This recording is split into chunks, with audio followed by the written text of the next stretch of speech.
My name is Kale. I live in a world of giant walls, whispering power, and wild beasts beyond the gates. Some children walk through the big gates. Kids like me go through the small ones. I was not born with a famous name or a shining sword. All I had was my little brother, quick feet, and a pair of nunchaku everyone laughed at. But I learned something important. Magic does not always sparkle when it begins. Sometimes it hides in small hands, quiet hearts, and the people no one notices. One morning, my little brother and I walked to Ironvale War Academy. The Great Wall stood in front of us, tall as the sky. Ahead were 3 gates, and the smallest one was waiting for me. We got to Ironvale before the sun came up. That morning, the slaughterhouse district smell was still on our clothes. Iron and wet rope, and cold air that never felt clean. Ren walked one step behind me with his cloth bundle tied to a stick. I kept my eyes on the wall ahead. The bastion wall was so long it became the horizon on both sides. I knew what was on the other side. Red zones. And past those, nothing that ever fully came back. The wall felt like the last real thing in the world. 3 openings cut through the stone face. The high gate was wide enough for riders. The mid gate was wide enough for supply carts. Then there was the low gate, a narrow slit in the rock, barely wide enough for 2 people. It said everything before anyone opened their mouth. We went through the low gate.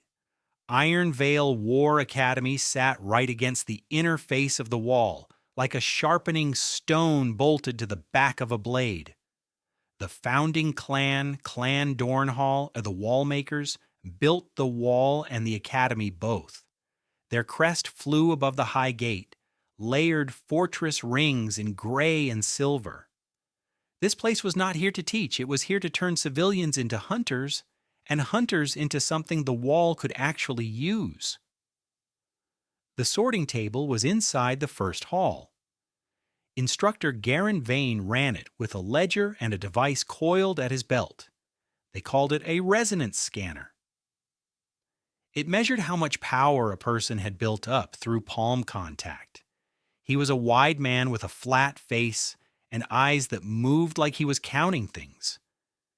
He picked up my Nunchaku first. He turned it in his hands without touching the chain part. He looked at my grip, my knuckles, the hard spots on my palms from years of chain rebound hitting the same 2 spots. His face told me he could read the whole story just from that. Self-taught, built for survival, not tournaments. Then he wrote a plain F in his ledger. That was the lowest score the academy gave. It meant he expected me to fail and leave within a month, or die in the first real field encounter. The scanner had read 0 echo signature from me. They called it an echo. That was the name for the power a person built by doing the same skill over and over until the body learned to do it without thinking. Mine had not formed yet, not absent, just not yet awake. The structure was there, but it had never locked into anything steady. He slid our intake tags across the table. Ren got tag 048.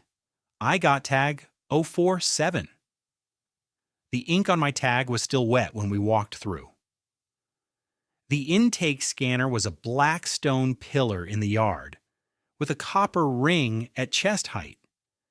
Everyone pressed their palm to it.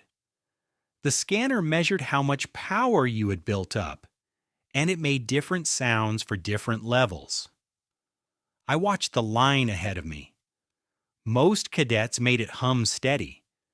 That was a middle level of power, enough to be useful in a fight. A few made it pulse brighter.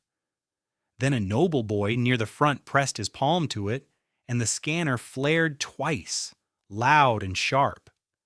That was a high level of power, the kind that made everyone in the room pay attention. His escort straightened differently after that. When I pressed my palm to the ring, the scanner ticked once. Faint. barely there. Most cadets made it hum loud. Mine was almost nothing. Selka Halbrecht sat at the recording desk.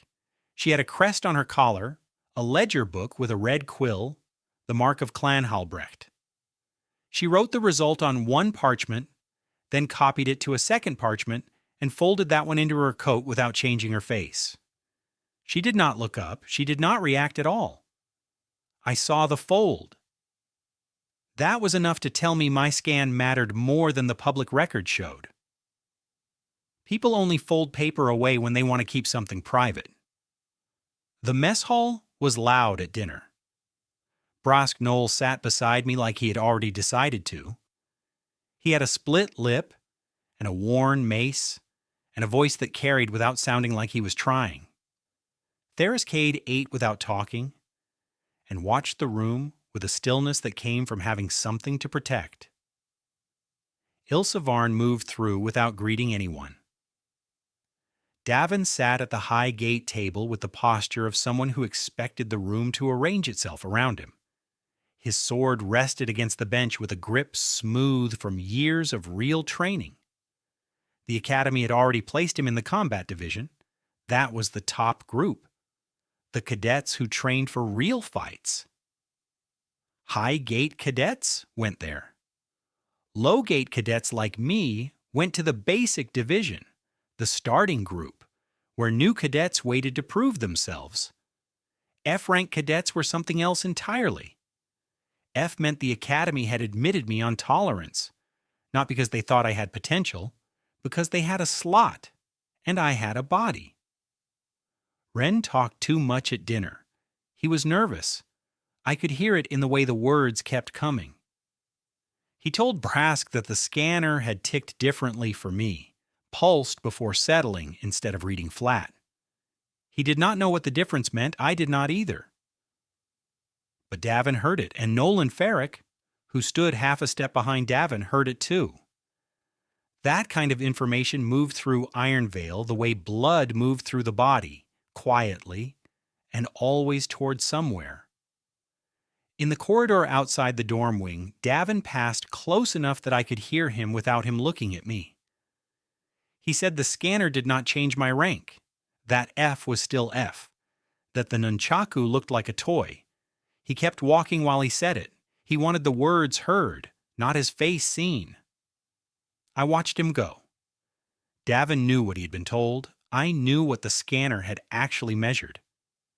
Back in the dormitory, I lay on my mat and looked at my intake tag in the dark. The F was still visible. The ink had dried by then. Iron Veil had written me down. But that was not the last line.